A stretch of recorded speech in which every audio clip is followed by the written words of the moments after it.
अस्सलाम वालेकुम viewers, property insider के साथ दोबारा मैं हूं इंजीनियर मेहर अली।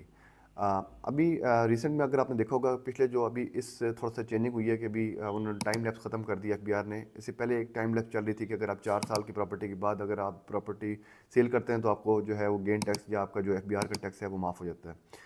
हमसे अक्सर लोग पूछते हैं कि ये जो टैक्स है वो किस तरह होता है, क्योंकि बेसिकली आपने काफ़ी नोट किया होगा कि अलॉटमेंट लेटर के ऊपर डेट कुछ और होती है, ट्रांसफ़र किसी और डेट को होती है, और एफबीआर का जो चालान है वो किसी और डेट को पे हुआ होता है। तो सबसे पहले मैं आपको क्लियर कर दूं, आपका जो भी आपने जो आपके टैक्स लगता है, आपका जो गेन टैक्स लगता है, या उसकी बात करूं एफबीआर का जो डायरेक्ट टैक्स की बात करूं, वो जब आपका एफबीआर का चालान जब पे होता है उसके ऊपर से वहाँ से उसकी डेट जो है वो काउंट होना शुरू हो जाती है। अब बाज़ औक़ात ऐसा होता है कि अलॉटमेंट लेटर की जो डेट होती है वो तब होती है जब आप लेटर रिसीव करने जाते हैं, और ऐसा कई दफ़ा हमने देखा है कि अलॉटमेंट लेटर जो है लोग 6 महीने बाद, साल बाद, 2 साल बाद जाके वो अलॉटमेंट लेटर रिसीव करने जाते हैं। और वो बाद में ये कहते हैं कि हमारा जो लेटर है वो हमें फ़लाँ तारीख को मिला है, लेकिन वो क्योंकि एफबीआर का चालान वो 2 साल पहले हो चुका था, तो एफबीआर के रिकॉर्ड में आप उस टाइम एंटर हो जाते हैं जब आपका एफबीआर की चालान पेमेंट हो जाती है, और वहाँ पे आपको जो है आपको पीएस आईडी जनरेट हो जाता है, और वहाँ पे जो है बैंक की स्टैम्प भी आपको लगा के दी जाती है। और इसमें दूसरी एक जो है वो प्रॉब्लम ये आती है कि फॉर सपोज़ आपका एफबीआर का चालान पहले पे हो गया, और आपने ये काम किया कि आपके ज़हन में ये होगा कि मेरी जो ट्रांसफ़र है वो तो 15 दिन बाद है। तो आप बाज़ औक़ात ट्रांसफ़र के टाइम को भी काउंट करना शुरू कर दें कि मेरा प्लॉट जो है फ़लाँ तारीख को ट्रांसफ़र हुआ है।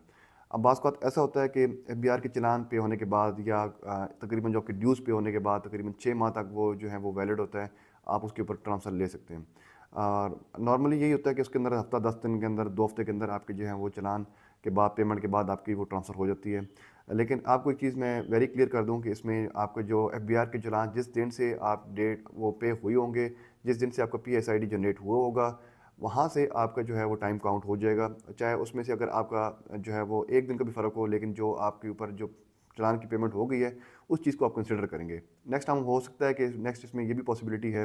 कि फिर वो दोबारा से एक टाइम जो है लाइन स्टार्ट हो जाए कि 3 महीने बाद, 3 साल बाद, 4 साल बाद आपकी जो है वो